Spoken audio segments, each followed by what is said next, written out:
Welcome to the show. This is an VBox. Welcome to the show. Welcome to the show. Welcome to the show. Welcome to the show. Welcome to the show. Welcome to the show. Welcome to the show. Mike. इससे better है। Slow बोल. Architects and designers. वापस करना पड़ेगा. अगर थोड़ी Great designers.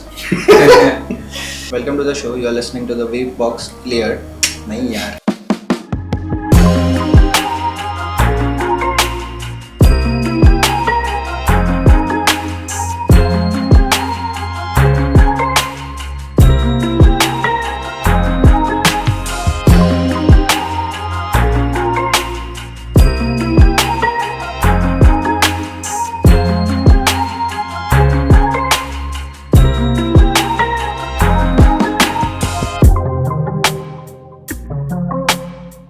Welcome to the show. You are listening to VBox Layered.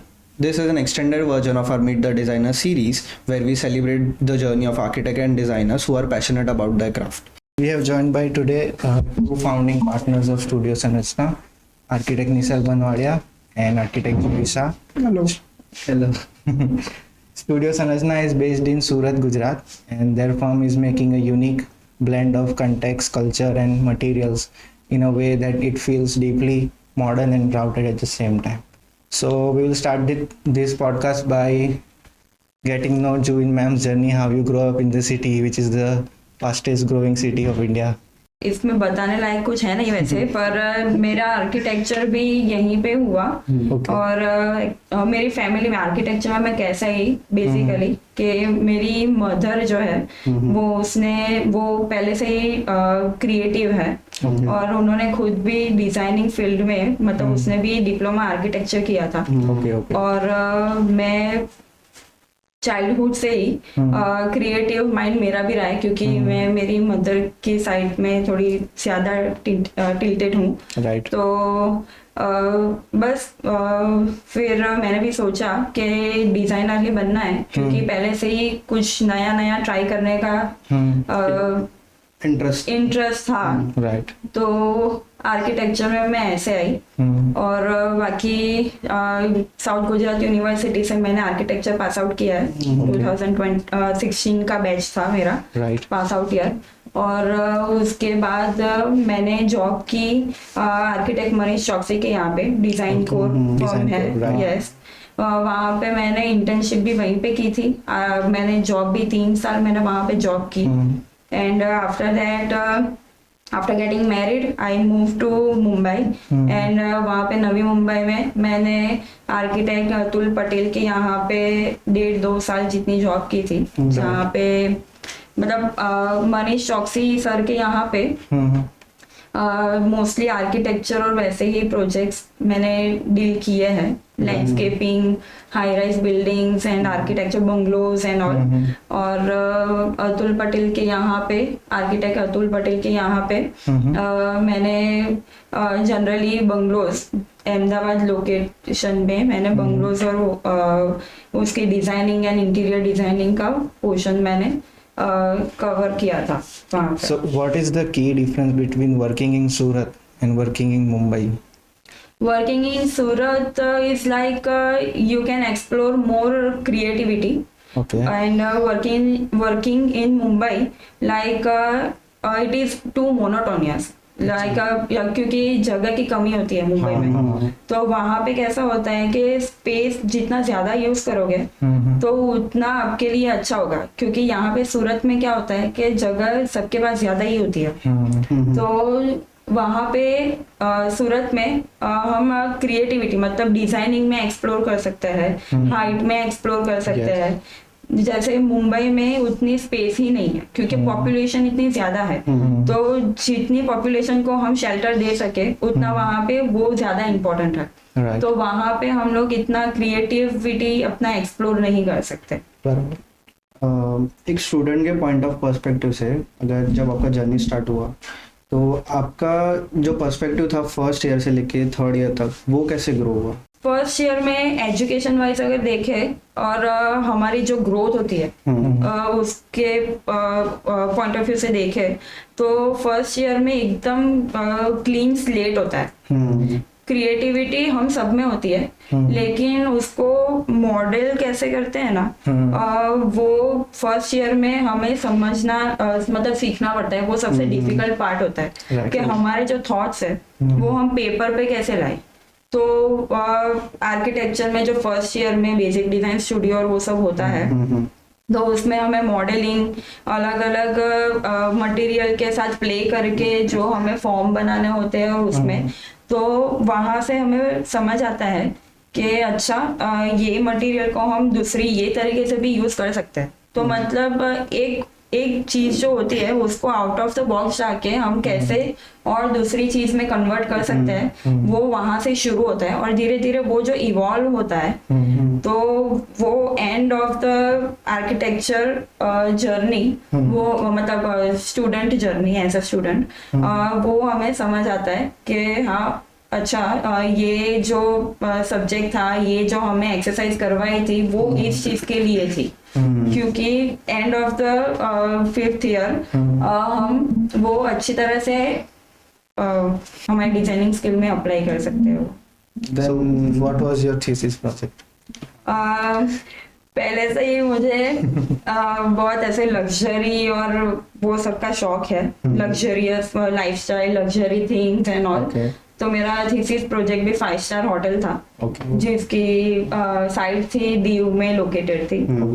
Yes, बीच के पास ही थी। Right. Then let's start exploring Nisarg sir actually. How was your journey in growing up in Surat city? Actually, I was born in Mumbai, Okay. but my father's family was in Surat. Okay. So मेरा ननियाल वहाँ पे था मुंबई में। मेरा education और brought up is in Surat. Surat. Growing up time में कैसा था कि मेरे फादर भी फाइनेंशियली वाज ग्रोइंग, तो इतना बहुत अच्छा सा वो प्लेटफॉर्म नहीं था। Right. तो थोड़ा थोड़ा करके आगे आगे बढ़ते गए। द बेस्ट पार्ट वाज कि मेरे पेरेंट्स ने हमेशा मुझे एक्सप्लोर करने के लिए प्रमोट किया, फ्रीडम दिया, प्रमोट किया कि you should learn new things. तेरी जो भी हॉबीज है, तुझे जो भी कुछ सीखने की इच्छा होती है, तो उन्होंने कभी मुझे उस टर्म्स में कभी मना नहीं किया। Right. क्रिएटिविटी का मुझे थोड़ा सा अंदाजा तब आया कि जब when I was in 6th standard, तो मुझे तबला को देख के मुझे बहुत फैसिनेशन होता था। सो आई स्टार्टेड लर्निंग तबला। मैंने 3-3.5 साल तक तबला सीखा, प्रैक्टिस की। फिर आई वाज इन 10th, सो थोड़ा एजुकेशन बेस्ड, थोड़ा फैमिली का भी होता है कि भाई अभी 10th में हो तो थोड़ा एजुकेशन में फोकस ज़्यादा करो। Right. क्योंकि अल्टीमेटली तभी का सिनेरियो एक्चुअली वैसा था। अभी तो फिर भी काफ़ी लिबर्टी मिलती है बच्चों को, लेकिन तभी वैसा नहीं था। थोड़ा सा जनरेशन गैप भी बोल सकते हैं, पेरेंट्स की सिक्योरिटी का कंसर्न बोल सकते हैं, काफ़ी चीज़ें हो सकती है। तो उसके बाद अगेन बैक इनटू एजुकेशन। लेकिन जो मेरी मदर है, लाइक हर्स, मेरी मदर ने इंटीरियर डिजाइनिंग किया था रहेजा से। सो उनके I was just going through और पोर्टफोलियोज, उनके पुराने जो पोर्टफोलियोज थे, उनकी जो शीट्स ड्राफ्ट की हुई थी, तो I was going through it, और मुझे उसमें से थोड़ा फैसिनेशन लगा कि ओके, इसमें मैं मेरी लाइफ में कुछ तो छोटा मोटा कर पाऊंगा। I have a bit curiosity in this terms. तो फिर मैंने वो किया, फिर नाटा की एग्जाम दी, जो हमारी प्रोसेस होती है। तो नाटा में भी मतलब इतनी अवेयरनेस नहीं थी, तो हमारे टाइम पे नाटा 2 महीने तक चलती थी, 2-2.5 महीने तक। तो मुझे नहीं पता था, मुझे ऐसा था कि नाटा एक ही दिन होती है। तो मैं पहले दिन ही पहुंच गया, और I was the only student who was going to appear for NATA. उधर जाके मैं वो सोचू यार कोई आया नहीं है, फिर हुआ, नाटा की एग्जाम क्रैक की। VNSGU में सूरत में एडमिशन लिया। It was our first batch, हमारा फर्स्ट बैच था 2011 का। Classmates? Yeah we both are classmates. So 2011 में एंट्री हुई हमारी आर्किटेक्चर की फील्ड के अंदर, और फिर 2016 में कंप्लीशन किया। फिर meanwhile I got a wonderful opportunity to visit Spain. 6 महीने की इंटर्नशिप स्पेन की under south Spanish architect Martin Lejarraga. 6 months. और साथ में रिसर्च पेपर एक वर्क करने का मौका मिला with UPCT, university polytechnic of Cartagena. जो कि कार्टागेना मुर्शिया के अंदर है। तो वहाँ पे एक रिसर्च पेपर पब्लिश भी हुआ और काम करने का मौका मिला स्पेन के अंदर। तो जो मॉडर्न जो थॉट प्रोसेस थी कि एक स्टेज से ऊपर के डिजाइनिंग प्रोसेस में क्या इन्वॉल्व कर सकते हैं, तो वो चीज़ वहाँ पे सीखने मिली। फिर when I came back to India तो लकीली एक काफ़ी सीनियर आर्किटेक्ट है हमारे सूरत के, फाल्गुनी देसाई मैम, उनके वहाँ पे काम करने का और उनके पास सीखने का मौका मिला। उनके अंडर हमने काफ़ी बंगलोज किए और इंटेक करके जो है हमारा हेरिटेज कंजर्वेशन में काम करते हैं, तो इंटेक के साथ भी काफ़ी काम किया हमने वहाँ पे। काफ़ी data collection, research orientation, documentation, तो वो सब चीज़ें वहाँ पे सीखी। और फिर जॉब की मैंने अभिषेक देसाई के वहाँ पे ADA studios, he was a young architect, वो नॉर्मन फॉस्टर के वहाँ पे काम करके आए थे। तो थोड़ा मॉडर्निज्म, पैरामेट्रिक डिजाइन से ये सब चीज़ें हमने वहाँ पे थोड़ी बहुत एक्सप्लोर की। After that I went for my masters in project management, MArch in project management, और उसके बाद थोड़ा प्रोजेक्ट मैनेजमेंट की तरफ झुकाव बढ़ गया। और फिर सर सिल्वर मेडल लेके आए project. I got silver medal in Mumbai university in project management, MArch। और उसके बाद प्रोजेक्ट मैनेजमेंट की भी जर्नी स्टार्ट हुई और फिर एकेडमिक्स की जर्नी स्टार्ट हुई। सो आई was lucky to be part of academic curriculum at Bhagwan Mahavir College. Right. Since 2019 I have been teaching over there. 5 साल मैंने फुल टाइम फैकल्टी की तरह काम किया and right now I am visiting faculty at the same institute. So हमने जो email से भेजा कि सूरत और मुंबई में क्या डिफरेंस था आपका, स्पेन में काम करने का और इंडिया में काम करने का क्या मेन डिफरेंस था? फर्स्ट इज जो हमारे रेगुलेशंस है, building regulations, that is a major change.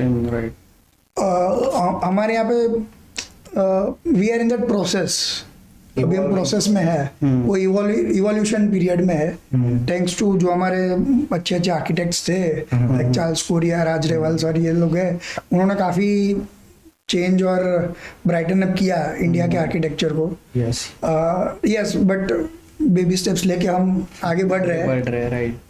Spain के अंदर is what one thing I observed was कि actually it is a European Union part of countries, so काफ़ी exploration, research का, knowledge का, technology का अंदर काफ़ी हो रहा है।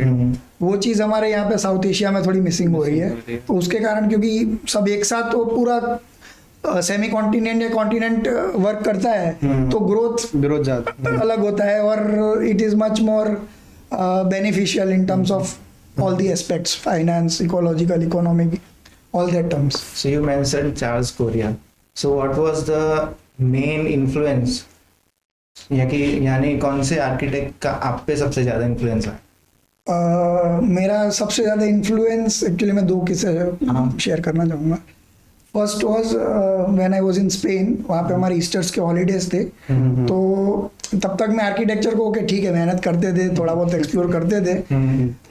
The moment I entered Sagrada Familia, that moment completely changed my life. मेरे साथ मेरे बाकी फ्रेंड्स भी थे, सबके अंदर वो थोड़ा बहुत हुआ, बट वो एक फीलिंग ऐसी थी कि I started crying looking at that building.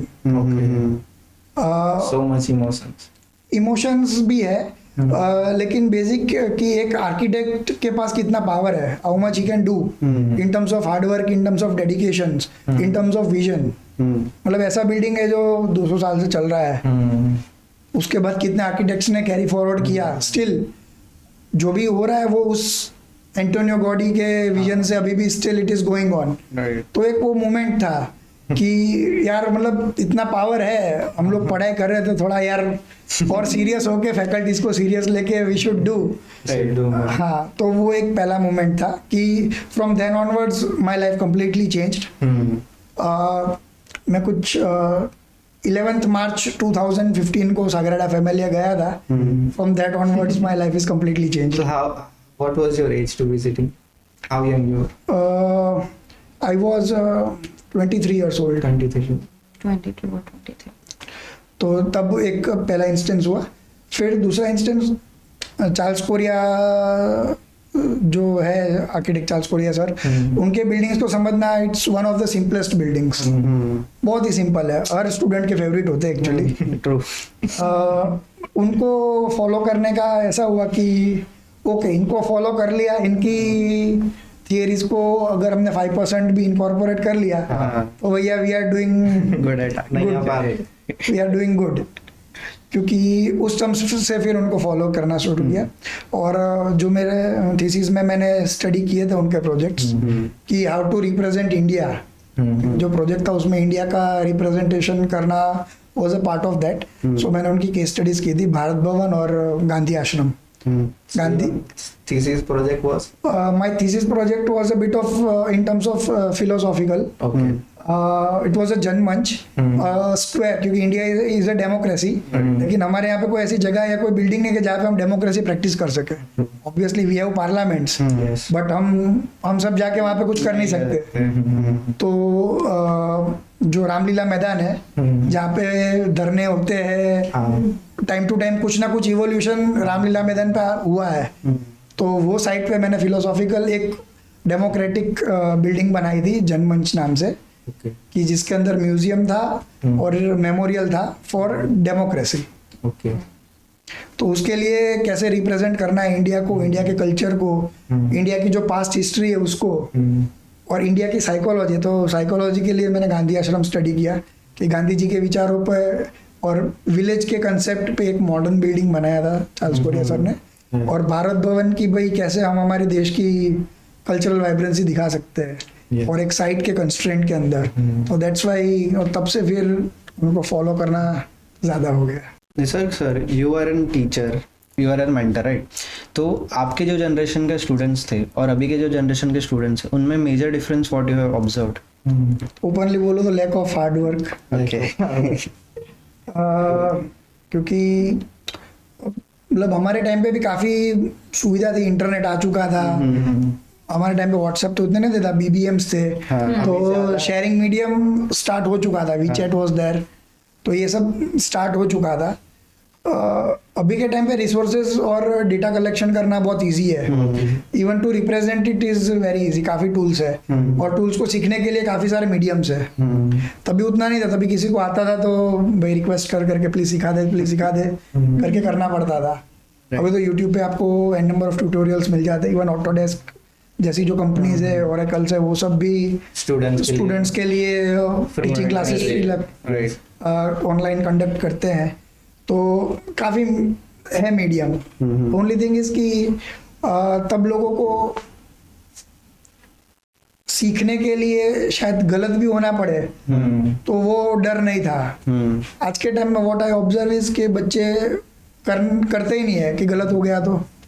But हमारे फैकल्टीज जो है वो हमें बोलते हैं देयर इज नथिंग राइट और wrong in design, everyone has their own perspective. लेकिन जब तक आप उसको पेपर पे नहीं उतारोगे तब तक it is not possible to give any comment or give a review about that. So this is one of the major reasons. Actually, abhi if we look at past 2 decades, there is a massive decline in how hard students are working. हमारे senior जो level पे काम करते थे, उनके senior तो एकदम next level पे काम करते थे। तो आपके लिए कोई ऐसी एडवाइस है कि how students can work even harder? एक चीज है which I feel everyone, not only students, even us, even you guys, मतलब what we do is हम मतलब, और मैं मेरी पर्सनली बात करूँ, मुझे कोई चीज़ मुझे लग रहा है कि नहीं हो रही मेरे से, तो I take it as a challenge. For example, अगर मैं concentrate right now what happen is we work on multiple projects. मेरा एक छोटा सा ड्रॉबैक ये है कि मुझे वो कन्वर्जन में, वो ट्रांजिशन में आने में थोड़ा टाइम लगता है कि मैं साइट पे से होके आया हूँ और मुझे डिजाइनिंग करने बैठना है और जो इज डिजाइनिंग और मुझे उसमें कुछ रिव्यू कमेंट देना है, तो मुझे थोड़ा सा टाइम लगता है। So what I am practicing is कि वो ट्रांजिशन कम हो, तो take it as a challenge. अगर आप बैठ के काम नहीं कर पा रहे हो तो take it as a challenge कि मुझे 4 घंटे बैठ के खत्म करके उठना है। वो चैलेंज लोगे तभी वो चीज़ होगी। मतलब थोड़ा सा भी if you have a soft corner for your self, तो वो चीज़ नहीं हो पाएगी, क्योंकि ये फील्ड ऐसी है कि we have to break our own barriers each day. कल जो आता था उससे आज हमें ज़्यादा सीखना ही पड़ेगा। तो ही पॉसिबल होगा ये पूरी जो इतनी वेरिएंट फील्ड है उसके कुछ पन्ने सीखना. I would not say a complete book, but still a few pages. It's a forever learning process. Yeah, it is a complete forever learning process. So we are talking about advice. Let's keep carrying on advice. How can someone gain interest again in architecture if they lose interest halfway through the college? सी मैं कोई मतलब बड़ा scholar हूँ नहीं but मुझे कभी कभी मतलब होता है, सीधी सी बात है. क्योंकि इतने 2 स्टूडियोज होते हैं, तुम्हारे 14-15 सब्जेक्ट्स होते हैं. Exactly. तो सीधी सी बात है, आदमी का इंटरेस्ट, बच्चों का इंटरेस्ट चला जाता है. हाँ. तो मतलब मैं क्या करना चाहिए और मैं क्या करता था मैं आपको वो बताऊंगा. I like to watch movies a lot. Okay. तो मैं मूवीज देखता था. रीडिंग की मुझे कभी कभी इच्छा होती थी. I am not a frequent reader but I like to read. Okay. तो मैं रीडिंग करता था. और कुछ ना हो ना तो कोई अच्छा लैंडस्केप, मतलब सूरत के पास वी आर फॉर्चुनेट इनफ कि काफ़ी लैंडस्केप है कि हम थोड़े से 50-60 किलोमीटर में हम जाके माइंड को रिजुनेट कर सकते हैं. तो वैसी छोटी छोटी ट्रिप्स करता था, छोटे से ट्रैक पे चला गया. तो वहाँ पे जाके अगेन थोड़ा फ्रेशन अप होके रिचार्ज होके वापस back on track, mind fresh करें. क्योंकि सी आपको इंटरेस्ट था ही नहीं तो आप आते ही नहीं इसमें. बराबर. आपको पता है 5 साल मेहनत करनी है, उसके बाद पूरा करियर इसी में बनाना है. Burnout happens sometimes. Burnout. Burnout happens, yeah, but it is not permanent. Yes. It is a temporary thing. It is और part आपको- of the process. Yes, it is a part of a process. आप कोई भी occupation में जाइए, I am sure सबको होता ही होगा. Exactly. तो ये है कि take a short break, rejuvenate yourself. आपको क्या पसंद है आप थोड़ी देर वो करिए. हो गए 4 तो again back on process. So, considering like to you as a personality, were you a shy or you were confident throughout your college journey, Even in the juries and even in the juries or maybe in vivas? As a student मैं shy तो कभी नहीं थी. okay, bold and confident. Confident भी नहीं पर kind of rude kind of person. और क्योंकि क्या है, प्रेशर इतना होता है क्योंकि जूरीज देनी होती है, सबमिशंस करने होते हैं. और तब थोड़े टाइम पहले तक मतलब फर्स्ट ईयर सेकेंड ईयर में ऐसा होता है कि नहीं मुझे ढंग से करना पड़ेगा, ये फैकल्टी क्या बोलेगी, डिटेन कर देंगे तो केटी दे देंगे. तो फिर थोड़ा बहुत ऐसे एटीट्यूड आ ही जाता है कि जो भी है ठीक है, जाने दो, जो है यही है ऐसा. तो मतलब एकदम ऐसे बिंदास काइंड ऑफ एटीट्यूड था. तो जूरी में भी सेम ऐसा ही था कि फैकल्टी सामने बैठते थे, अच्छा और जो है अभी एंड मोमेंट पे तो कुछ कर नहीं सकते, या जूरी में पिन अप किया होता है या कुछ भी होता है. तो पर लकीली एक भी केटी नहीं आई है अभी तक. तो अच्छा ही है. Okay, so And sir, yours? I was a bit of शाई स्टूडेंट. मुझे थोड़ा बोलने में होता था. हाँ. लेकिन जो मेरे क्लासमेट्स थे वो बहुत खुराफात थे सारे. मतलब ma'am was a batchmate. Okay. लेकिन हमारा जो क्लास था ना वो we were almost boys. Okay. Hardly 4 और 5 गर्ल्स वर देयर. जो हमारे 40 का जो सेगमेंट था उसमें तो लड़के तो आपको पता ही होते हैं कैसे. तो 2-3 सेमेस्टर में सारा का सारा ओपन अप हो गया. फिर तो ओके कॉन्फिडेंस भी आ गया, पता चल गया कि कैसे करना होता है, क्या होता है, how to justify your design, what is your thought process. तो प्रोसेस की शीट वगैरह बना के जाते थे. कोशिश करते थे जितना कम बोलना पड़े उतना करें. बट या बीइंग इन टाइम और कॉन्फिडेंस थोड़ा बूस्ट हुआ और जवाब दे सकते थे. बट एक मेजर चेंज कहाँ पे आया कि we were in I guess 4th semester. 4th semester में वाज आवर हाउसिंग स्टूडियो. उसमें मैं थोड़ा लैकिंग बिहाइंड था. मुझे समझ में वो स्केल ग्रास्प नहीं हो रहा था क्योंकि 3rd में हमने एक रेसिडेंस डिजाइन किया था और 4th में एक पूरा हाउसिंग था. और हाउसिंग में भी मतलब थोड़ा कंसेप्चुअली डिफिकल्ट टास्क लेके कर रहे थे. बट कॉन्फिडेंस और थोड़ा ये जो था ना वो आया कहाँ से कि 4th सेमेस्टर में we went to architect Bijoy Jain studio Mumbai में अपॉर्चुनिटी मिली 3 वीक्स के लिए जाने की। तो वहाँ पे गए तो वहाँ पे ऑलमोस्ट 7 to 8 कंट्रीज के आर्किटेक्ट्स थे, प्लस बिजोय जैन सर थे।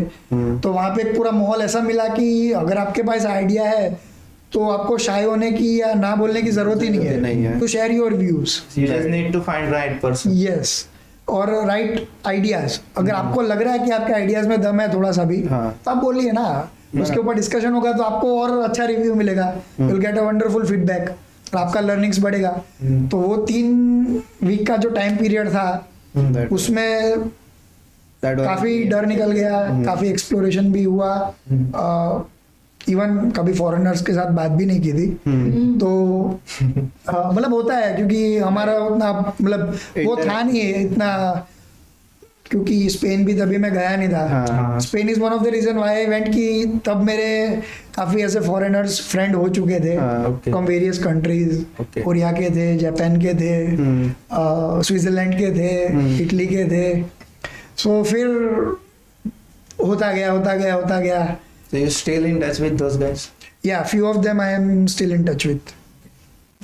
So next question is for you. Okay. What is the impact of master's degree in your life? Is it really important or how important is it? It depends on person to person. मेरे लिए important इसीलिए था क्योंकि मुझे ये field थोड़ी fascinate करती थी, प्रोजेक्ट मैनेजमेंट की। क्योंकि जब हम आर्किटेक्चर भी पढ़ते थे तब मुझे ये थोड़े बहुत हमारे थियोरेटिकल सब्जेक्ट्स है, इवन पीएमसी वाले जो होते हैं, सीपीएम, पर्ट, ये सब थोड़ा फैसिनेट करता था मुझे, and I was good at it. उसके जो कैलकुलेशंस बेस्ड आते हैं, स्ट्रक्चर बेस्ड आता है, I was good at it. तो मुझे ये थोड़ा डीप डाइव करना था इसके अंदर कि लर्निंग प्रोसेस क्या होती है, what is the actual process, और plus execution is integral part of our architecture practice. तो भाई वैसे भी सीखना तो था ही, either working on site, on field, और बाय अप्रोचिंग मास्टर्स। तो मैंने सोचा साइट पे तो काम करना ही है वैसे, तो मास्टर्स को अप्रोच करके करेंगे तो बेनिफिशियल ज़्यादा होगा। तो वो सोच के फिर मास्टर्स किया था। राइट नाउ कुछ स्टूडेंट्स जो होते हैं वो व्हाट आई थिंक इज कि फील्ड में आने से है ना थोड़े डर रहे, हेजिटेट हो रहे कि ओके, एक तो सैलरी कम मिलेगी, that is one of the thing, but second thing is कि हम जो कॉलेज में पढ़ के आए that is completely academic based, वो उतना प्रैक्टिकल बेस्ड है नहीं। तो इसलिए आई डोंट गिव, मतलब स्टूडेंट्स को मैं पूरा दोष नहीं देना चाहता कि क्योंकि उनके अंदर कॉन्फिडेंस होगा ही नहीं, क्योंकि उन्होंने नो डाउट शीट्स बनाई है, ड्राइंग्स की है, they know how to read the drawings and all, basic knowledge about the materials. But जो फील्ड पे आना है कि आपके एक इशारे पे साइड पे काम हो रहा है, तो एक लाइन जो ड्रॉ करनी होती है उसका इंपॉर्टेंस काफी होता है। एक लाइन आपने जो इवन सपोज ए ब्रिक वॉल आपने ड्रॉ की है तो 11-12 हज़ार की ब्रिक वॉल होती है, तो there is a lot of responsibility in that. तो इसके कारण बच्चे क्या सोचते हैं कि ओके मैं 2 साल और पढ़ाई कर लेता हूँ या कर लेती हूँ तो थोड़ा मुझे कॉन्फिडेंस मिल जाए, थोड़ा मैं इन डेप्थ सीख लूँ, साथ में कहीं पे पार्ट टाइम जॉब कर लूँ। तो इस वजह से दोनों मर्ज करके हो रहा है। तो वैसे ज़्यादा बच्चे अभी मास्टर्स कर रहे हैं, लेकिन ultimately see learning is always good. तो इट इज, अगर हम स्पेशलाइजेशन करते हैं, मास्टर्स करते हैं, तो what a wonderful idea it can be. एक जो हमारा जो डेवलपमेंट का जो मॉडल हम बनाना चाह रहे हैं, और अगर फॉर एग्जांपल यहाँ पे हम 4-5 लोग बैठे हैं, सभी का अलग अलग स्पेशलाइजेशन होता, तो यार आउटपुट क्या बढ़िया आता। If I have completed my bachelor's recently in April, so abhi I'm trying to focus on industry first. So I'm trying to gain 2 years of experience and then planning to do a master's. So according to you, what is the right part? Should we do immediate masters or should I gain an experience on field and then we switch to masters?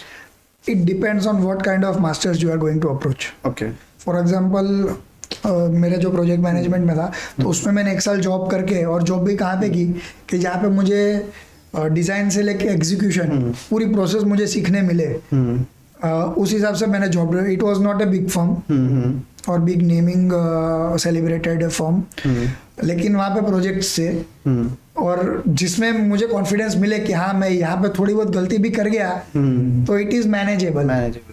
तो वैसे वैसे करके फिर किया। और obviously practice करके masters करते हो तो इट इज़ यू कि it makes your process, learning process in masters much more easier than not practicing. क्योंकि आपके मास्टर्स में ज़रूरी नहीं है कि आपके जो एज के क्लासमेट्स थे वही होंगे। Right. My classmates were like 38-40 years person, और सब अलग अलग फील्ड के थे। One was from the developers field, जो रूनवाल डेवलपर्स में काम करते थे और वो मास्टर्स कर रहे थे। One was in hospital segment, जो मेरी एक क्लासमेट थी, वो फर्म में थी कि जहाँ पे सिर्फ हॉस्पिटल से डिजाइन करते हैं। अच्छा। और सबका अप्रोच अलग होता है। हॉस्पिटल्स कैसे जल्दी बना सकते हैं, कैसे लो मेंटेनेंस में बना सकते हैं कि उसका लाइफ लॉन्ग चलता रहे, it is much more functional. तो उसमें प्रोजेक्ट मैनेजमेंट का क्या रोल आता है, तो सब अलग अलग फील्ड के मिलते हैं आपको। ट्रू। अगर आपको भी कुछ वहाँ पे स्टैंड बनाना है, तो अगर आपके पास ये सब बेसिक नॉलेज होगा नहीं, without practice it's not possible to gain that knowledge. तो it gets much difficult for you in the masters.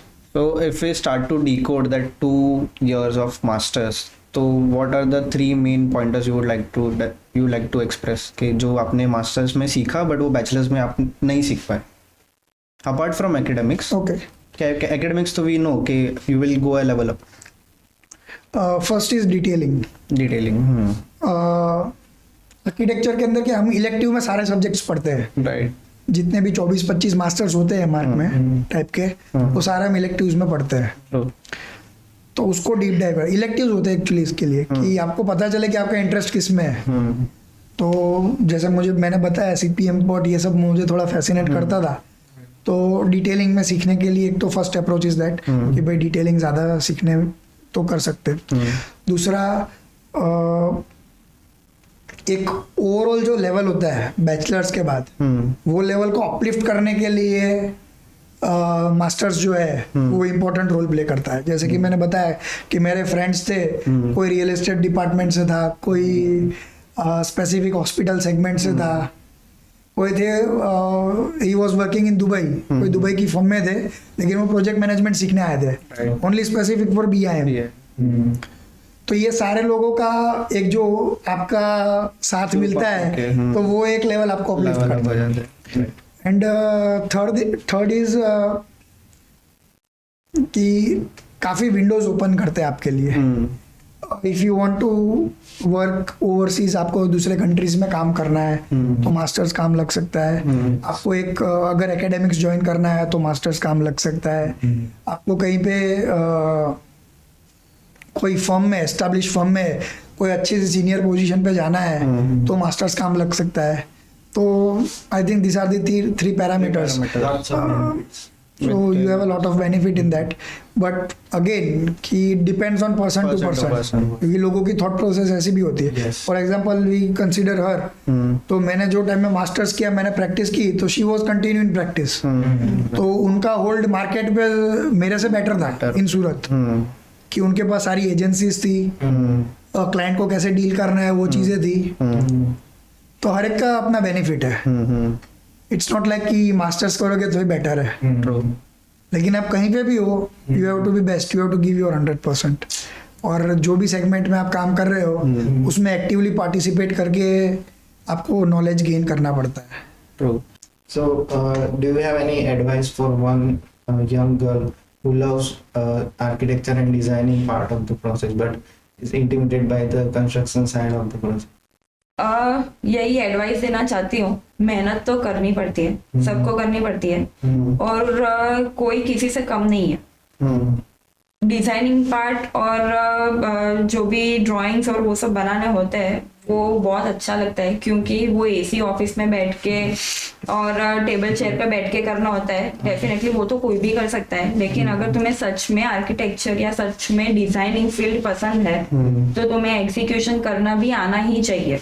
क्योंकि हर एक को निसर्ग सर नहीं मिलता है हर एक जीवी को तो वो भी आना ही चाहिए। और अगर तुम करोगे नहीं तो डिजाइनिंग में भी आपका वो रिफ्लेक्ट होगा, क्योंकि जब तक साइट पे जाओगे नहीं तो प्रैक्टिकल नॉलेज मिलेगा नहीं।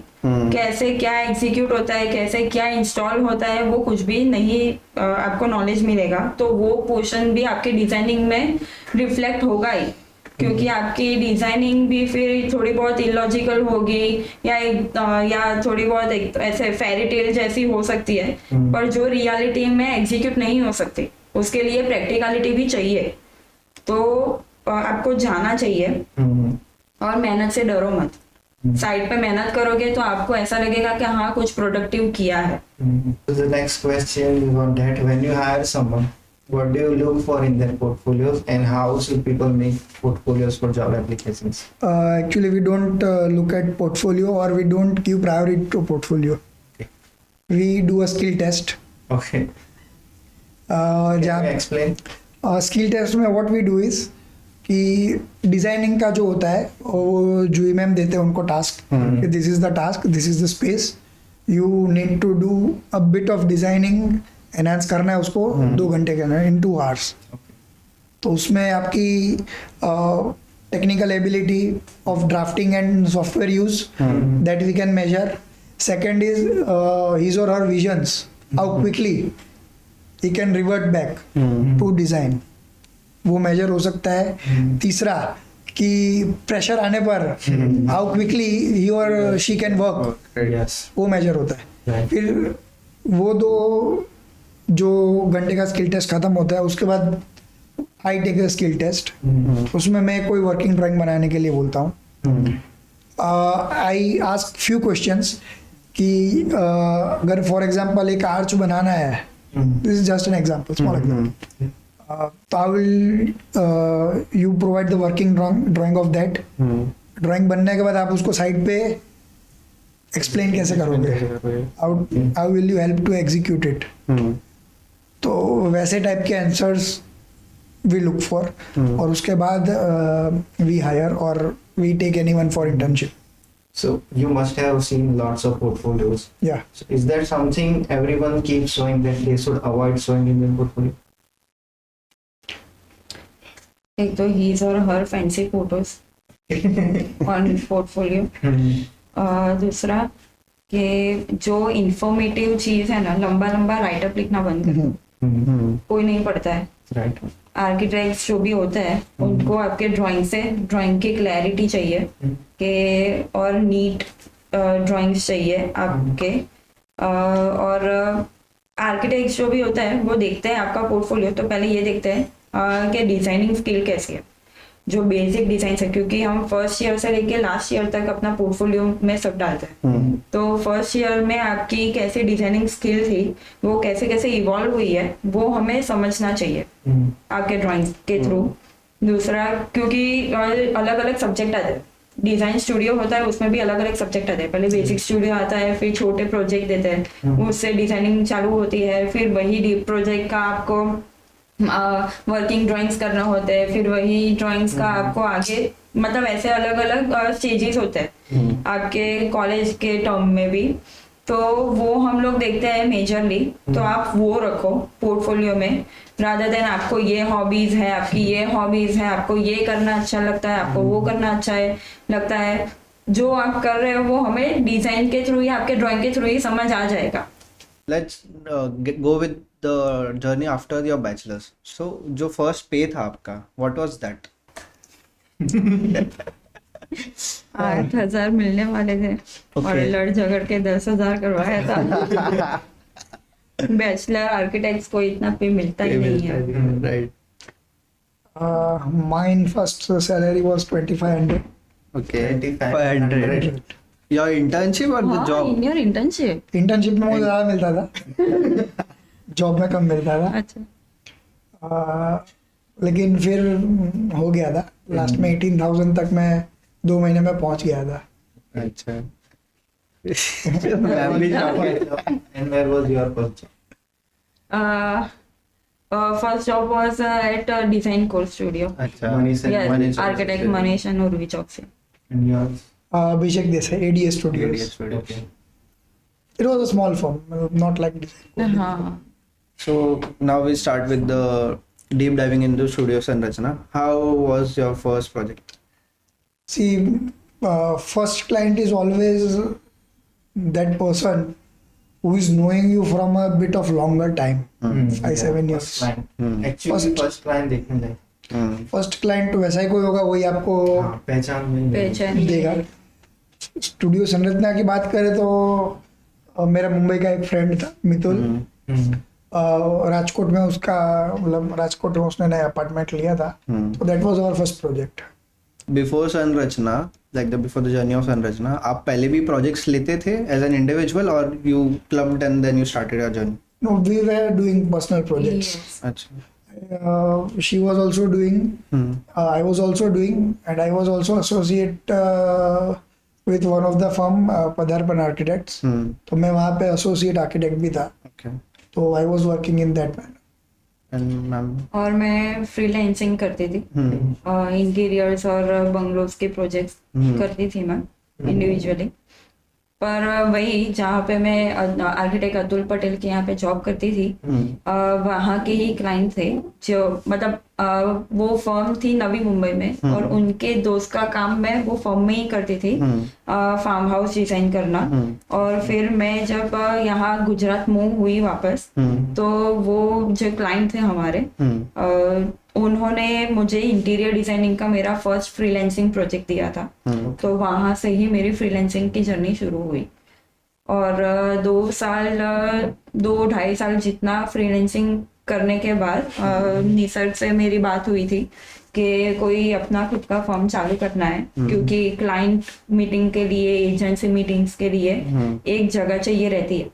और जब तक आर्किटेक्ट ऑफिस नहीं चालू होते, लोग हमें सीरियसली नहीं लेते. तो इसीलिए हमने फिर स्टूडियो संरचना की ऑफिस ली. और पहले तो हम मीटिंग्स भी कैफे और वैसे करते थे. यस. पर So let's say you get a client. Yes. And he even paid you advance. What is your design process? How do you actually start designing? Design process में जब क्लाइंट पहली बार बात करते हैं हमसे, तब हम उनसे पीडीएफ फॉर्म में या कोई भी फॉर्म में उनका प्लान मांगते हैं. उनके बंगलो का या फ्लैट हो या कुछ भी हो, मतलब कमर्शियल इंडस्ट्रियल कुछ भी हो, पहले प्लान मांगते हैं. तो हम खुद ही पहले स्टडी करते हैं कि अच्छा ये कहाँ पे कौन सी जगह है, कहाँ पे क्या प्लानिंग है बिल्डर का या कुछ भी है. तो वो पहले हम क्लाइंट से मीटिंग करने से पहले ही समझ लेते हैं वो फ्लैट को, वो बिल्डिंग को.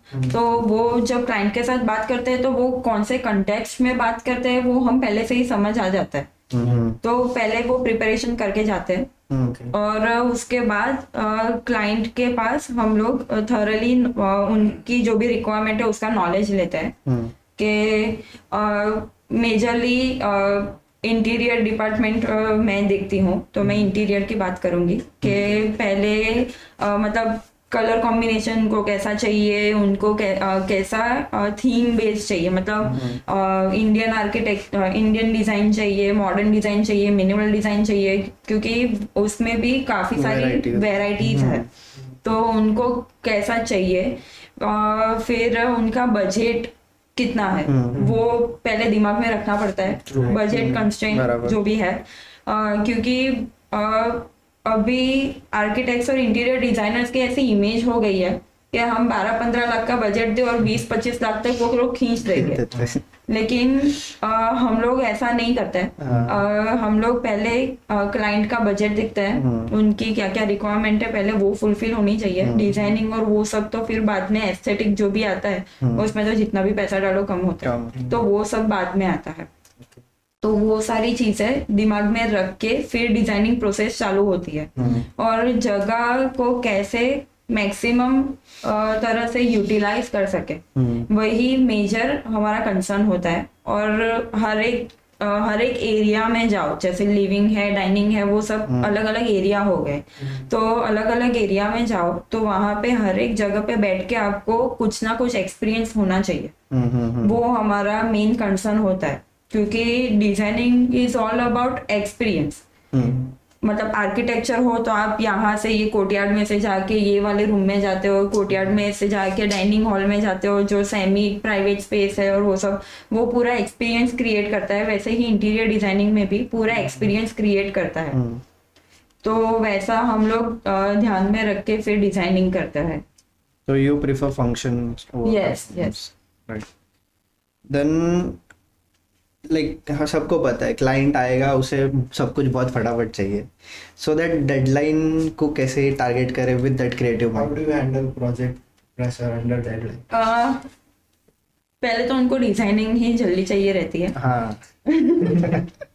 तो क्लाइंट के पास हम बातचीत करके उनको समझा के डिजाइनिंग के लिए एटलीस्ट थोड़ा टाइम ले लेते हैं। एक बार डिजाइनिंग फाइनल हो गई उसके बाद तो फटाफट ड्राइंग तो होते ही है। पर हमारे ड्राइंग्स में डिटेलिंग ही इतनी होनी चाहिए कि जो फाइनल ड्राइंग्स हम देना तो उसमें हमें एग्जीक्यूशन ड्राइंग्स जो हम बोलते हैं उसमें ही हमें टाइम कम लगे बनाने के लिए, वो प्रिपेयर करने के लिए ही टाइम कम लगे, उतनी डिटेलिंग ही हम डिजाइनिंग में दे देते हैं। तो मेजर जो इश्यूज होते हैं ना, जो ड्राइंग्स टाइम पे डिलीवर करने का और वो सब, वो टाइम पीरियड ही हमारा कम हो जाता है। तो वो इश्यू तो वैसे ही सॉल्व हो जाता है। So like with respect to interiors जब बात करें हम, तो अगर हम लोग कंसिडर करें एक 2 BHK का बेस फ्लैट जिसका carpet area somewhat 750 square feet होगा, तो उसको डिजाइन करने में और उसको एग्जीक्यूशन लेवल तक लाने के like before the execution start, वो as an interior design consider करें तो वो आप कितना स्पैन में an an average? Designing part जो भी होता है ना, डिजाइनिंग एक्चुअली एक ऐसी चीज है कि हम अगर पूरा दिन एकदम ऐसे कंसंट्रेशन के साथ बैठे तो वो पूरे दिन में क्लिक नहीं होगा, लेकिन रात को मैं सोने जाऊंगी ना तो वो क्लिक होगा कि अच्छा ये ऐसे करना है। पर एज ए प्रोफेशनल पर्सन हमें बहुत सारी चीजें एक साथ करनी होती है। लाइक एक प्रोजेक्ट पे तो नहीं चलेगा, फर्म भी नहीं चलेगी, घर भी नहीं चलेगा। तो एक साथ 4-5 ऐसे प्रोजेक्ट्स कर रहे हैं तो हमें पहले दिमाग को तो ऐसे सेट करना पड़ता है कि अच्छा अभी डिजाइनिंग स्किल हमें ऐसे करनी पड़ेगी कि ऐसे डिवाइडेड माइंड के साथ। तो उसके साथ अगर हम 2 BHK का भी करने बैठे ना तो 2 to 3 days में बेसिक डिजाइन जो होती है, जो हम क्लाइंट के साथ डिस्कस करते हैं, वो बेसिक डिजाइन हम प्रिपेयर कर सकते हैं 2 to 3 days, in 2 to 3 days। और फिर तो वो क्लाइंट के साथ जो भी डिस्कशन के सब बाद वो चेंजेस आते रहते हैं और वो सब, तो वो थोड़ा प्रोसेस चलता है। लेकिन डिजाइनिंग एंड 3D मेकिंग वो दोनों मिला के अगर हम देखें ना 2 BHK के लिए तो 12 से 15 दिन चले जाते हैं। Yes, from start to a good decent to renders. get decent design and final design. what we do is हम लोग है ना, जो फॉर एग्जांपल 2 BHK का आपने एग्जांपल दिया, तो व्हाट वी डू इज कि हम एक फॉर्मेट हमारा रेडी है कि उसमें कौन क्लाइंट है, क्लाइंट की फैमिली मेंबर्स और हमारी स्पेसेस और ऐसी कॉलम्स बना के हम देते हैं उन्हें। एक्सेल फाइल होती है कि उसमें हाँ they have to fill it कि हर मेंबर की क्या रिक्वायरमेंट है, व्हाट दे वांट, उनकी लाइफस्टाइल में क्या चीज वो इम्प्रूव करना चाहते हैं, तो वो सारी डिटेल्स हम फिगर आउट उसमें उनसे फिल इन करवा लेते हैं। दूसरी चीज व्हाट वी डू इज कि हम उनको ऑफिस पे बुलाते हैं, उनका मॉर्निंग से नाइट तक का पूरा स्केड्यूल हम नोट डाउन करते हैं, किसकी क्या छोटी आदत है, क्या हॉबीज है, कैसे उनको कहाँ पे बैठ के पढ़ाई करना अच्छा लगता है, इस मतलब इन वेरी डिटेल। एक पर्सनल टच भी, उससे 2 फायदे होते हैं, एक तो हमारी इन्फॉर्मेशन जो हमें चाहिए थी वो मिल जाती है, दूसरा एक ट्रस्ट वैल्यू बेस्ड हो जाता है। अब मैं आपको पूछूंगा कि क्या पसंद है, कैसे खाना पसंद करते हो, किसके साथ खाना पसंद करते हो, व्हाट टाइम यू ईट, तो एक sense of personal platform develop हो जाता है। तो उससे 2 बेनिफिट होते हैं। तो वैसे होता है, तो डिजाइन फाइनल करने में उतना हेडेक नहीं होता और 2-3 ऑप्शंस देने की भी कभी कभी कोई प्रोजेक्ट में जरूरत नहीं पड़ती है। मतलब पहले से ही इतनी क्लैरिटी आ गई होती है कि अच्छा क्लाइंट को यही चाहिए, वो पहले से ही क्लियर हो जाता है। तो वो जो 3-4 हमें पहले ऑप्शंस डिजाइन करने पड़ते हैं ना, वो हेडेक भी कम हो जाता है। तो डिजाइनिंग पार्ट जो होता है ना, उसका टाइम स्पेन भी का डिक्रीज हो जाता है, तो उसमें प्रोजेक्ट जल्दी। They just design 2-3 options and show to client. Whichever you like, that is not the right thing to do. ये विदाउट रेफरेंस डिजाइनिंग कैसे कर पाएंगे? राइट. अगर आपको मतलब फॉर एग्जांपल अगर मैं जनरल टर्म्स में बात करूं, आपको कुर्ता पायजामा पहनने में अच्छा लग रहा है, मैं आपको 3 पीस सूट ब्लेजर ये 3 ऑप्शन दूंगा, तो you won't be able to like that at all. तो ये प्रॉब्लम होता है. फिर वो 3 ऑप्शंस मैंने बनाए, उसके बाद आप मुझे बताओगे मुझे इस प्रकार का कुर्ता चाहिए, ऐसा पायजामा चाहिए, तो वो फिर मैं रिसर्च करूंगा, केस स्टडी करूंगा, फिर बनाऊंगा, तो टाइम स्पान बढ़ गया ना. तो बेसिकली हम स्टूडियो संरचना की बात कर रहे हैं, तो स्टूडियो संरचना में हम ये एक लाइन फॉलो करते हैं. What we follow is we fulfil your requirements, completion on time, that too in budget. yes. Requirement, time and budget. ये 3 चीज हम फुलफिल करते हैं. अल्टीमेटली हमारे एम गोल यही है. So, जो design style when we talk about, तो let's take the example of the 2 BHK only. So as you told कि आप जो एक्सेल ब्रीफ रेडी करते हो वो आपके 2 डेज के स्पैन में यू डिकोड द क्लाइंट. तो वो डिकोडेशन के पीरियड में ही आप क्लाइंट का स्टाइल भी डिकोड कर लेते हो, और you go exploring the style and then you get a final. What we have done is कि आर्किटेक्चर इंटीरियर के लिए ना हमने अलग अलग पोर्टफोलियोज बनाए. Okay. We call it concept portfolios. वो कंसेप्ट पोर्टफोलियोज में जो अभी ट्रेंडिंग डिजाइन्स है, जो हमारी मतलब सारी जो वेरिएंट है डिजाइनिंग के, स्टाइल्स के, some people call it theme, तो वो सारे हमने बना के रखे हैं. तो what we do is we share it with them. The client उसमें उसकी basic You get to know their taste. या Information. उनका टेस्ट क्या है, उसमें थोड़ी इन्फॉर्मेशन होती है, उनके 2-3 फोटोग्राफ्स होते हैं कि फर्नीचर कैसा आएगा, वॉल के कलर्स कैसे होता है. अगर आर्किटेक्चर है तो कोर्टयार्ड किस टाइपोलॉजी को कोर्टयार्ड बोलते हैं, वेरांडा किस चीज को बोलते हैं. तो You first have to educate them. या Yes. ऑब्वियसली उनको घर बनाना है, हाँ. वो एक्सपोर्ट होते तो खुद नहीं बना लेते. तो एक कॉमन एक ब्रिज बनाने के लिए what you need to do, you need to share bit of knowledge to them. तब वो हमें बता पाएंगे कि okay sir we want courtyard in our design. आप देते रहोगे, वो समझेंगे नहीं तो कैसे होगा. तो दैट ये It's actually मतलब right way to do. ये प्रोसेस सीखते आए तभी ये डेवलप हो. इट्स नॉट लाइक कि सडनली एक नाइट में क्रैक हो गया कि ऐसे डील करते क्लाइंट के साथ. It's not like that. Then और- आप और प्लीज. कोई भी सामने वाला इंसान है, क्लाइंट है या कोई भी इंसान है नॉर्मल, तो उसके साथ जब पर्सनल टच बनाओगे ना, तो वो अलग लेवल का ट्रस्ट होता है, उसमें बिल्ड होता है. और किसी को भी इम्पोर्टेंस दो ना, तो किसी को भी इम्पोर्टेंट फील होने में अच्छा लगता है कि नहीं, मैं कोई बेसिक या कोई भी ऐसे रैंडम प्रोजेक्ट नहीं हूँ उनके लिए. मैं एक क्लाइंट हूँ जिसके साथ वो लोग इमोशनली अटैच होते हैं, और जब इमोशन बीच में आता है ना, तो वो ट्रस्ट बिल्ड होता है और वो काम करने में भी मजा आता है. तो ये जो प्रोसेस है ना, वो उसको फॉलो करने में वो पर्सनल टच भी बिल्ड होता है, पर्सनल रिलेशन होता है ना. वो जैसे हमारे जो भी ऐसे पहचान वाले क्लाइंट नहीं थे, वाया कहीं से भी प्रोजेक्ट मिले, लेकिन वो हमारे दोस्त है अभी. Right. They're also We are very good friendship friends. in the Yes, future. हाँ. काफी क्लाइंट मतलब दूसरे प्रकार से जस्ट क्लाइंट और आर्किटेक्ट का रिलेशन जा चुका है अभी. तो मतलब सिर्फ पैसे कमाने के लिए काम नहीं पैसा कमाने, हाँ. पैसा तो मतलब okay it is important, but लेकिन ये जो रिस्पॉन्सिबिलिटी और ये जो नॉलेज हमने गेन किया है कि हम किसी की लाइफ को डायरेक्टली इफेक्ट कर सकते हैं, बेटर कर सकते हैं, तो that is much more important, at least we think. और हमारा जो स्टूडियो संरचना हमने स्टार्ट किया, मतलब ये बात इसलिए शेयर करता हूँ कि we never say no to any project. Yes. कोई छोटा सा 1 BHK भी होता है ना, और वी वांट कि छोटे आदमी ने भी घर लिया है या ऑफिस ली है, तो हम उसको मैक्सिमाइज कैसे उसको आउटपुट दे सकते हैं, उसका बेस्ट रिजल्ट दे सकते हैं. हमारा मेन गोल वो है. तो जो आदमी इंटीरियर डिजाइन या आर्किटेक्ट हायर नहीं कर सकता, हमने कुछ प्रोजेक्ट वैसे भी किए हैं विदाउट टेकिंग एनी फी और समथिंग लाइक Yes. दैट, कि भाई ओके तूने जगह ली है तो क्योंकि डिजाइनर का मोटो सिर्फ पैसे कमाना नहीं है, पैसे सबको चाहिए, वो बात तो है, लेकिन डिजाइनर्स ऐसा डिजाइनर्स हमारा मोटो ये है कि सबको अच्छी लाइफस्टाइल मिलनी चाहिए, हर कोई ये डिजर्व करता है, अच्छी लाइफस्टाइल, अच्छे घर में रहना, अच्छे एटमॉस्फेयर को एंजॉय करना, या फिर वो हर कोई डिजर्व करता है। तो हम वैसे थॉट प्रोसेस से आगे बढ़ते हैं, और लकीली हमें क्लाइंट्स भी ऐसे मिलते हैं कि जो हमारी ये प्रोसेस में हमारा साथ दे, और जो हमें पूरे मतलब ब्लाइंडली ट्रस्ट करते हैं क्लाइंट्स, वैसे हम मिले हैं।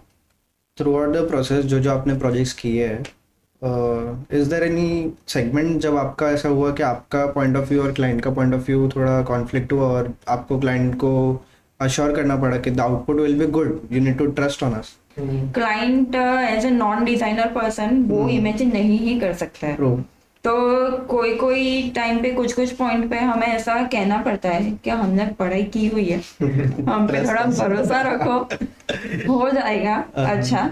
और अगर आपको फिर भी ऐसे इश्यू आ रहे हैं इमेजिनेशन में या कुछ भी, तो हम फिर 3D विजुअलाइजर का सपोर्ट लेते हैं कि आप ऐसा हो तो 3D बनवा लो इसका, तो आपका रूम डिजाइन होगा उससे पहले, एग्जीक्यूट होगा उससे पहले ही आपको समझेगा कि आपका रूम ऐसा दिखेगा, तो आपके जो भी क्या बोलते हैं कंफ्यूजन है या कुछ भी है, तो उस पर आपको क्लैरिटी मिल जाएगी। सिंपल चीज है, टॉक। यस, टॉक, कुछ भी हो बात करो, हैव कन्वर्सेशन। यस। आपको कुछ लग रहा था आप बिंदास पूछ लो, उनको कुछ लग रहा था आप बिंदास पूछ लो। अभी स्टूडियो संरचना ने कौन से टाइप ऑफ पोर्टफोलियोज एक्सप्लोर कर चुके हैं, like residential, commercial, then what are the range जो आपने कर चुके हो और you are exploring? We have done bungalows, we are into interior designing, few aspects of project management as well. मतलब रेसिडेंशियल और कमर्शियल के साइड ज़्यादा फोकस है हमारा।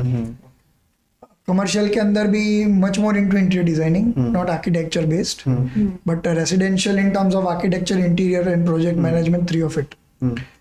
और somewhat of social based, but social based में कैसा है कि इट डजेंट गेट डायरेक्टली, मतलब जो डायरेक्ट होता है वैसा नहीं होता है, वाया सम और the other mediums we do it, right? So it is like that.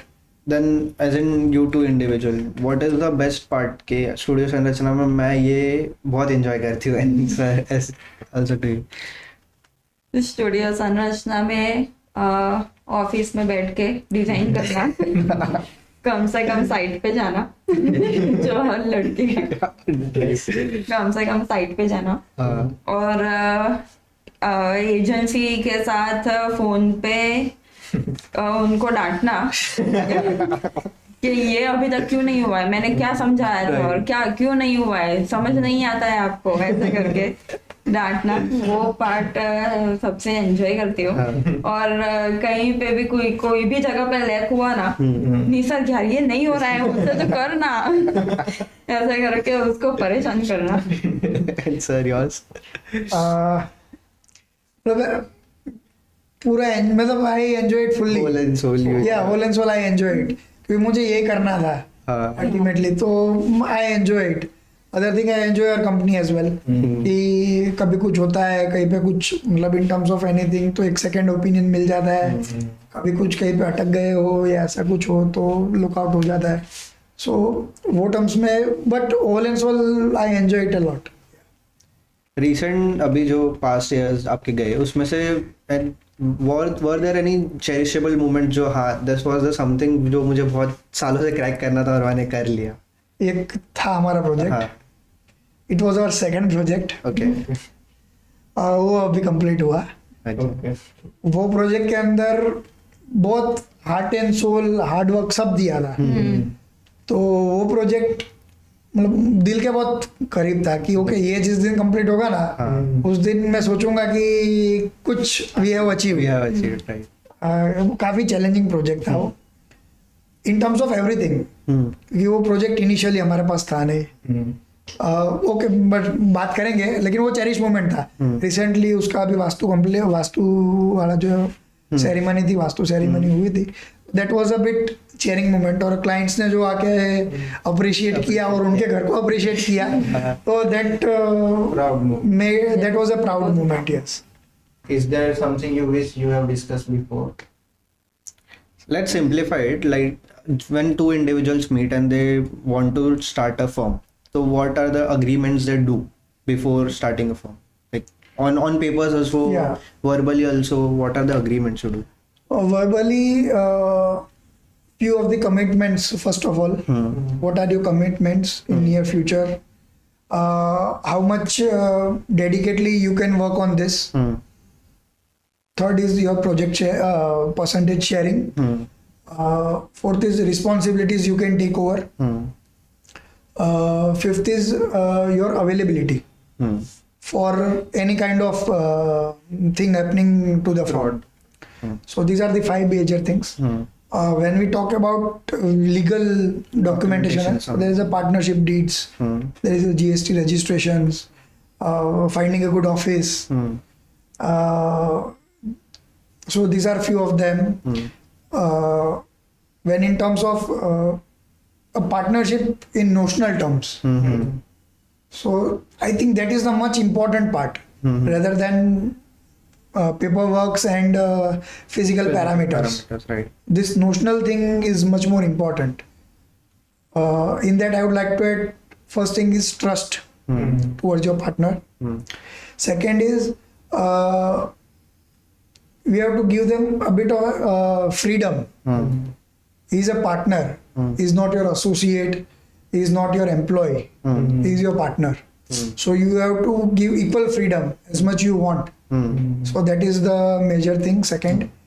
Third, I would like to add is the bonding, internal bonding. He or she is not available, so you have to take care of that. You cannot complain. You see, ultimately you both are one entity. One entity. और you 3 of them, जितने भी partners हो, if you are 2 or 3 partners, so you are one entity. एक available नहीं है, 2 available नहीं है, तो if you are alone, then you have to take care of that. You cannot complain or you cannot escape from the reality कि those 2 are occupied in something else. क्योंकि काफी सारी problems, challenges आते हैं. हर एक की personal life भी होती है. हर एक के पर्सनल प्रॉब्लम्स होते हैं. So that shouldn't suffer. अगर आपके पास अभी पर्सनल प्रॉब्लम्स थोड़े कम है, तो you have to take care of firm also as your child. It is your baby. All of जो भी पार्टनर्स, संगृत है तो हम दोनों का बेबी है वो. We have to grow together. Yeah, we have to grow together. तो ये 3 सेगमेंट में पार्टनरशिप जनरली होनी चाहिए. What we find is जो न्यूज में और कभी सुनने में मिलता है, जो नोशनल वाला पार्ट है ना, लोग ज्यादा वहां पे दिक्कत में आते हैं और उसके कारण फिर लीगल प्रॉब्लम्स में आते हैं और उसके कारण फिर फिजिकल पैरामीटर्स में प्रॉब्लम्स आते हैं. So we are wrapping up with the design वाला part. Now just a quick talk with the finance. So like आपका जो agreement है, उसमें आप कौन से टाइप का responsibility you take and what type of responsibility ma'ams take, and if you are comfortable with sharing the percentage, then it's okay. The percentage sharing is हमारा equity share equal है 50-50%. Okay. Responsibilities की बात है तो my task, I'll tell about my task, she'll tell about hers. So I'm continuing, तो मैं continue कर देता हूँ. My major task is to bring on clients, to deal with them. Okay. उनके साथ जो भी फाइनेंस का मैटर है वो डिस्कशन करना, एग्रीमेंट या कॉन्ट्रैक्ट जो भी बनाना है एजेंसीज के साथ और क्लाइंट के साथ वो बनाना, एजेंसीज को फाइनलाइज करना, वर्किंग ड्राइंग्स को लुकआउट करना और साइट एग्जीक्यूशन में क्या प्रोग्रेस है, कैसे फॉलो प्लान है, वो काम मेरा है. और डिजाइनिंग की बात करो तो आर्किटेक्चर टर्मिनोलॉजीज के आर्किटेक्चर प्रोजेक्ट की जो डिजाइन होती है उसमें मैं काफी हद तक इन्वॉल्व और टेक पार्ट करता हूँ. Rest all majorly designing part she takes care of. मेरा पार्ट जो है वो जनरली जो क्लाइंट निसर्ग सर लेके आता है उनके साथ हम दोनों साथ में मीटिंग करते हैं, मतलब जो बेसिक मीटिंग्स होती है वो सब साथ में होती है जब तक प्रोजेक्ट फाइनलाइज नहीं हो जाए कि हमें ही मिलने वाला है, तो वहां तक हम दोनों इन्वॉल्व रहते हैं। फिर आता है डिजाइनिंग का पार्ट, तो उनकी रिक्वायरमेंट समझना, उनको क्या चाहिए क्या नहीं चाहिए वो सब समझना, वो मेरा पार्ट है। और डिजाइनिंग करना, उसको फाइनलाइज करवाना, वो सब मेरे स्कोप ऑफ वर्क में आता है। एंड देन एग्जीक्यूशन ड्राइंग्स और वो सब, मतलब जो भी ऑफिस वर्क होता है ना, लाइक एग्जीक्यूशन ड्राइंग्स देना है, ये करना है वो करना है, फिर स्टाफ है तो उनको मैनेज करना है, ऑफिस के रिलेटेड और भी बहुत सारे वर्क्स होते हैं, तो वो सब मैं हैंडल करती हूँ। एंड एग्जीक्यूशन में फिर हम दोनों, मतलब मैं ड्राइंग्स भेजती हूँ, वो समझता है और वो वहाँ पे एग्जीक्यूट करता है। जहाँ पे दोनों जन की जरूरत होती है वहाँ पे मैं भी साइट विजिट करती हूँ, निसर्ग सर भी साइट विजिट करते हैं। एंड देन सबसे क्रूशियल पार्ट आता है सिलेक्शन का। तो जो भी साइट पे जो भी साइट चल रही है उनका जो भी सिलेक्शन होता है मटेरियल का या जो भी वो सब सिलेक्शन मैं हैंडल कर लेती हूँ with respect to interior architecture. Yes. Architecture में कैसा है, आर्किटेक्चर डिजाइनिंग में और प्रोजेक्ट्स में हम दोनों इन्वॉल्व होते हैं। जिसके पास जैसा टाइम होता है जो भी, क्योंकि दोनों इन्वॉल्व होते हैं तो नॉलेज भी दोनों को होता है वो प्रोजेक्ट के रिलेटेड, तो जिसके पास जैसे भी टाइम मैनेज होता है वो वैसा काम कर लेता है। और सिलेक्शन आर्किटेक्चर की साइड पे भी जनरली निसर्ग सर जाते हैं, लेकिन कभी ऐसा हुआ कि दोनों जन की जरूरत है तो फिर मैं भी कैरी ऑन करती हूँ उनके साथ। एंड सिलेक्शन में आर्किटेक्चर फॉर्म नहीं, आर्किटेक्चर प्रोजेक्ट के सिलेक्शन में मेजरली निसर्ग सर पार्ट लेते हैं। थ्रू आउट योर जर्नी आपने कौन से स्क्वायर फीट से स्टार्ट किया था योर प्रोजेक्ट का, और अभी आप कौन से स्क्वायर फीट तक डिजाइन कर रहे हो, और फिर उसका चार्ज सेगमेंट क्या होगा? वी स्टार्टेड ऑफ जो सबसे छोटा जो हमने किया है that we can say is of interior designing of one bedroom. Yes, only one bedroom. One bedroom. Okay. Dozen में एक साइड थी, just a bedroom, वो भी ग्रैंड पेरेंट्स का। Okay. हाँ। तो it was a big bedroom though. 140. Yes, I guess around 140-150 square feet. And recently जो मैंने बोला आपको कि प्रोजेक्ट जो कंप्लीट हुआ that was around 8,200 square feet. Was a residential? Yeah, it was a residence. It was a big bungalow. And like young growing architects को अभी भी है ना वो एक सेगमेंट हैंडल करने नहीं आता कि चार्ज कैसे करें। See, starting this is a bit of controversial thing to be honest. Right. क्योंकि मैं ओपनली हम बात कर रहे हैं, तो what we'd like to share is कि हमारे पास मेजरली जो प्रोजेक्ट्स आते हैं वो न्यू कमर्स के प्रोजेक्ट आते हैं। Okay. What they do is instead of going under someone, सीधी सी बात है, कोई गुरु के अंदर काम करोगे आप तो you will be much more protected, you will learn much more. होता क्या है कि अभी पास आउट होते ही लोग खुद की साइट्स ले लेते हैं। एक एग्जांपल दूं तो मिनिमम 5,000 डिजाइनिंग फी, उसमें एक बंदे ने 3 BHK का अपार्टमेंट ले लिया था। अभी 5,000 उसके लिए तो डेफिनेटली बेनिफिट ही होगा, क्योंकि फिर उसके ड्राइंग्स उस हिसाब से थे, सिलेक्शन उस हिसाब से था, मटेरियल का सजेशन उस हिसाब से था, बिकॉज अवेयरनेस ही नहीं होती ना। तो क्लाइंट बहुत प्रॉब्लम में थे, तो पूरा जो क्लाइंट ने पैसा डाला था it was going in when. फिर उनको कहीं से हमारा रेफरेंस मिला तो दे केम टू अस। हमारा जो डिस्कशन था वो हुआ फीस का वगैरह का, फिर समझाना पड़ा उनको कि एक it is not just an amount, you are not paying for an amount, you are paying for the value which your space will get. तो उस हिसाब से ये चार्जेस होते हैं। इट्स नॉट बेस्ड ऑन कि 5 ड्राइंग दिए, 5 मटेरियल बता दिए, उसके हिसाब से नहीं होते। राइट। वो वैल्यू कैसे आपकी स्पेस की क्रिएट होती है उसके ऊपर ये फीस होती है। तो ये टर्म्स में आई वुड रेकमेंड कि करना चाहिए लोगों को fee charge, not just random कि इतना स्क्वायर फीट ये है। Okay, let's just Then let's quickly wrap up with our game segment. So I'll take from this. थोड़ा आसान पूछना है भाई. We have a game called He Does or She Does. Okay, so the first you have to say who does it. So the first question is, who is more creative when it comes to designing concepts?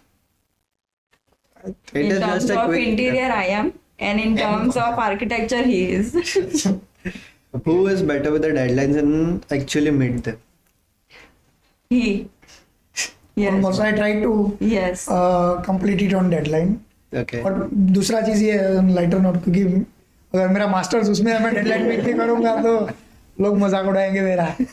Now, who is more perfect in it? Who He, crave he. perfection? नहीं, she is also perfect. Then who is more emotionally attached to the projects? Me. In a way. Okay, then who gets most? No, who takes longer to make a decision? Both, I guess. हाँ, yes. Equally. shared. Both equally, yes. Who is more likely to start over halfway through the design? Like आपने Let's design do एक that. halfway तक पहुंच गए, but वापस let's do it from start. ऐसा अभी तक अभी तक हुआ नहीं हुआ है. नहीं. Yes. Who is Guys, more likely to say it? More likely to. Say Say it. it. Let's start again. Let's start again. मैं बोल पाऊंगा मुझे. मैं तो नहीं बोल पाऊंगी. Okay, then the last is who gets more excited about site visits? Me. क्योंकि मैं कम करती हूँ ना. Okay.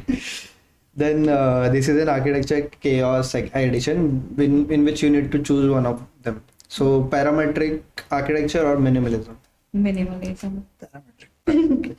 Form or function? Form. Form follows function. Form follows function. Glass facades or brick facades? Brick. Classic architecture or modern architecture? Modern. Modern. Designing luxurious villas or low cost What's more housing? fun to design? Luxurious villa. Low cost housing. Low cost housing. Okay. This is interesting. Well-paying client with bad design taste or good design taste but annoying client.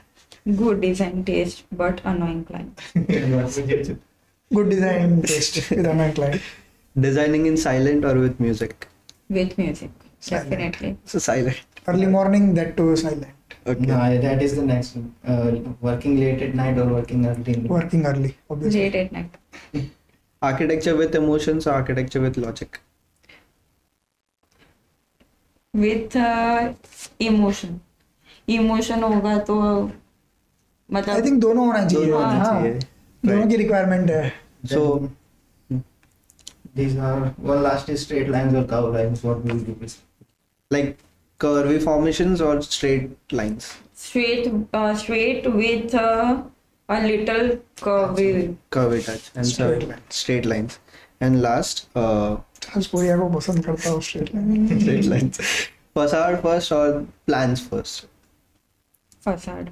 Facade first. Sections first. That is the okay, Thank you, ma'am. Thank you, sir, Thank to you. be on our podcast. This was our first podcast. We'll like to have you again on our podcast. Definitely. Sure, definitely. It was wonderful meeting both of you. And it was a new experience for us also. Yes. Right. So, really enjoyed it. Thank Thank you. Thank you. so much.